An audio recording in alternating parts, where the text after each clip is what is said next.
Jolan Troon, welcome to another exciting day in our galaxy. And as you've seen yesterday again, crews are quite important in this game as well. And so from time to time, I introduce you to some of the crews I'm using. And one crew I think I have never talked about, and I don't know why, is my speed crew. Although it's really, really important, not only for hostile hunting to speed that up. If you can do hostiles you need for an event with a speed crew, it's much easier. Although sometimes I'm quite annoyed by players that are doing that because they are stealing my hostiles. Well, try to be courteous, I think is the English word for that. When you're around hunting hostiles, if you see that people are already on the way to that target, be nice and don't take it. I at least try to. I'm definitely have annoyed someone as well. My speed crew. You can never always prevent that, but I try not to annoy people with that.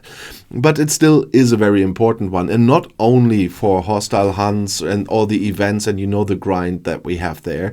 Sometimes when you have limited time to play like I have, then you cannot always do the good thing with the loot crew, for example, for your grinds. You sometimes have to do the speed crew to get over with fast for just one exchange or whatever.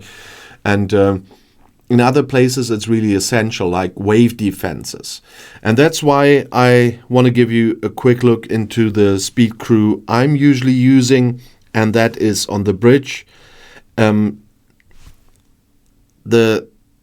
Enterprise E Riker. There are so many Rikers in this game that even I sometimes slip about the names. And there I really need use his cap maneuver, and that's Eternity Awaits. He increases your ship's base impulse speed by 50%. So once again, the famous base. It's only the base impulse speed, not the bonuses you have from research, from your fleet commanders, etc. Just the base. But still, it's a very good addition. And I combine him on the bridge with Strange New Worlds Una and her engine redlining, because she increases the impulse speed by 20, so that's a flat increase. And with Kuron and his Merciless Pursue, and he increases the impulse speed by 40% after destroying a ship until the next battle or the return to the station. That means after you hit your first hostile in a grind, that will add another 40% impulse speed to your ship in wave defenses after the first hostile, etc. in the grind after the first hostile until you return home. So it's still very, very helpful. And I added some below deck. Okay, I've got my loot officers there, but I also have one below deck that's really helpful here. And that is Sir Alexander Dane. He's quite new into the game, but he does have a below deck ability that even boosts your impulse speed bridge crew here. And it's by the Sons of Warven. Alexander Dane increases your ship's base impulse speed by 20 on the level I have him, and it will be 60 at rank 5. So it's another flat increase, but also that is helpful. And that brings, for example, my NSEA Protector, which is my fastest ship at the moment, to an impulse speed of 353. So that is quite a nice thing. I really use that for the events that we recently had with you have to hunt mirror universe hostiles, and you had to hunt a lot of those. And of course, then I used the Protector with my speed crew, even if I had to fly into the system one more time than I would have had with my combat crew. But still, I could get these events done much, much faster. And let alone the wave defenses where you have to be fast, because especially when I'm doing wave defenses with lower level players that sometimes need help, I can get rid of my hostiles and then still help them because I have the speed crew on it. And so that's quite an advantage there. And so you should have a look, which of these officers do you have?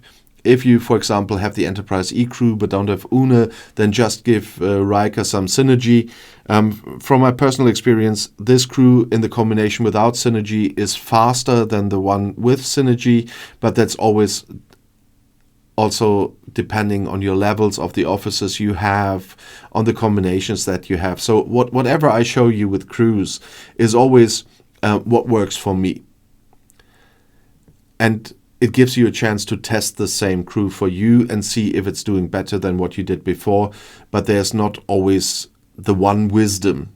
I mean, there's one wisdom about PMC that works very well for kind of everyone until level ops level 51. Then, of course, there's certain Armada crews.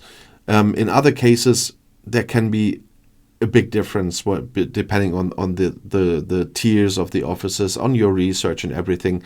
So whenever I show you a crew, just try it out for yourself and see what it does for you. But maybe something else works better for you.